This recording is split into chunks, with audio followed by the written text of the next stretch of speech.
भक्तों, आज हम श्री रुद्र संहिता द्वितीय खंड अध्याय 40 में ब्रह्मा जी का कैलाश पर शिव जी से मिलना की कथा को जानेंगे।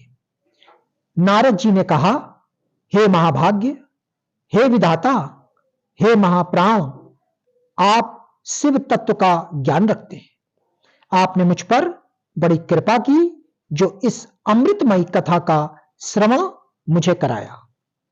मैं आपका बहुत बहुत धन्यवाद करता हूं। हे प्रभु, अब मुझे यह बतलाएं कि जब वीरभद्र ने दक्ष के यज्ञ का विनाश कर दिया और उनका वध करके कैलाश पर्वत को चले गए, तब क्या हुआ? ब्रह्मा जी बोले, हे मुनिश्रेष्ठ नारद, जब भगवान शिव द्वारा भेजी गई उनकी विशाल सेना ने यज्ञ में उपस्थित सभी देवताओं और ऋषियों को पराजित कर दिया और उन्हें पीट पीट कर वहां से भाग जाने को मजबूर कर दिया, तो वे सभी वहां से भागकर मेरे पास आ गए। उन्होंने मुझे प्रणाम करके मेरी स्तुति की तथा वहां का सारा वृत्तांत मुझे सुनाया। तब अपने पुत्र दक्ष की मुझे बहुत चिंता होने लगी और मेरे दिल पुत्र शोक के कारण व्यथित हो गया। तत्पश्चात मैंने श्री हरि का स्मरण किया और अन्य देवताओं और ऋषियों मुनियों को साथ लेकर बैकुंठ लोक गया। वहां उन्हें नमस्कार करके हम सभी ने उनकी भक्ति भाव से स्तुति की। तब मैंने श्री हरि से विनम्रता से प्रार्थना की कि भगवान, आप कुछ ऐसा करें जिससे हम सभी का दुख कम हो जाए। देवेश्वर, आप कुछ ऐसा करें जिससे यह यज्ञ पूरा हो जाए तथा उसके यजमान दक्ष पुनः जीवित हो जाए। अन्य सभी देवता और ऋषि मुनि भी पूर्व की भांति सुखी हो जाएं।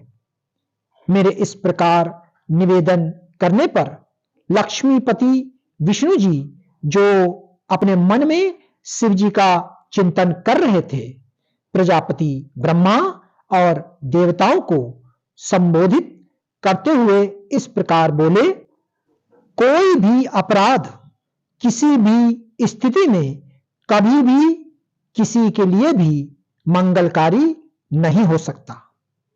हे विधाता, सभी देवता परमपिता परमेश्वर भगवान शिव के अपराधी हैं, क्योंकि इन्होंने यज्ञ में शिव जी का साथ नहीं दिया, साथ ही वहां उनका अनादर भी किया। उनकी प्रिय पत्नी सती ने भी उनके अपमान के कारण ही अपनी देह का त्याग कर दिया। उनका वियोग होने के कारण भगवान अत्यंत रुष्ट हो गए। तुम सभी को शीघ्र ही उनके पास जाकर उनसे क्षमा मांगनी चाहिए। भगवान शिव के पैर पकड़कर उनकी स्तुति करके उन्हें प्रसन्न करो, क्योंकि उनके कुपित होने से संपूर्ण जगत का विनाश हो सकता है।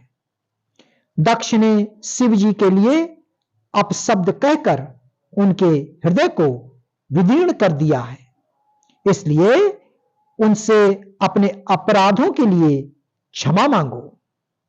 उन्हें शांत करने का यही सर्वोत्तम उपाय है। वे भक्त वत्सल हैं। यदि आप लोग चाहें तो मैं भी आपके साथ चलकर उनसे क्षमा याचना करूंगा। ऐसा कहकर भगवान श्री हरि, मैं और अन्य देवता एवं ऋषि मुनि आदि कैलाश पर्वत की ओर चल दिए। वह पर्वत बहुत ही ऊंचा और विशाल है। उसके पास में ही शिव जी के मित्र कुबेर का निवास स्थान अलकापुरी है। अलकापुरी महादिव्य एवं रमणीय है। वहां चारों ओर सुगंध फैली हुई थी। अनेक प्रकार के पेड़ पौधे शोभा पा रहे थे। उसी की बाहरी भाग में परम पावन नंदा और अलखनंदा नामक नदियां बहती हैं। इनका दर्शन करने से मनुष्य को सभी पापों से मुक्ति मिल जाती है। हम लोग अलकपुरी से आगे उस विशाल वट वृक्ष के पास पहुंचे, जहां दिव्य योगिनियों द्वारा पूजित भगवान शिव विराजमान थे। वह वट वृक्ष 100 योजन ऊंचा था तथा उसकी अनेक शाखाएं 75 योजन तक फैली हुई थी। वह परम पावन तीर्थ स्थान है। यहां भगवान शिव अपनी योगाराधना करते हैं।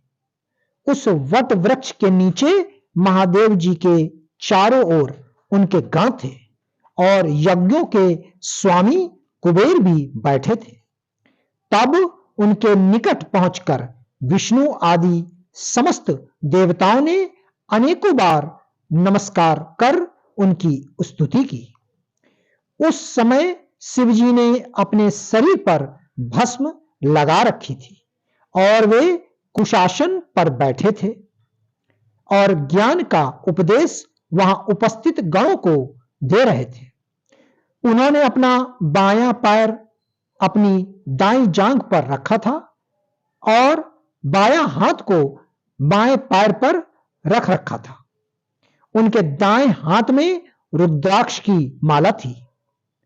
भगवान शिव के साक्षात रूप का दर्शन कर विष्णु जी और सभी देवताओं ने दोनों हाथ जोड़कर और अपने मस्तक को झुकाकर दया सागर परमेश्वर शिव से क्षमा याचना की और कहा कि हे प्रभु, आपकी कृपा के बिना हम नष्ट भ्रष्ट हो गए हैं, अतः प्रभु आप हम सबकी रक्षा करें।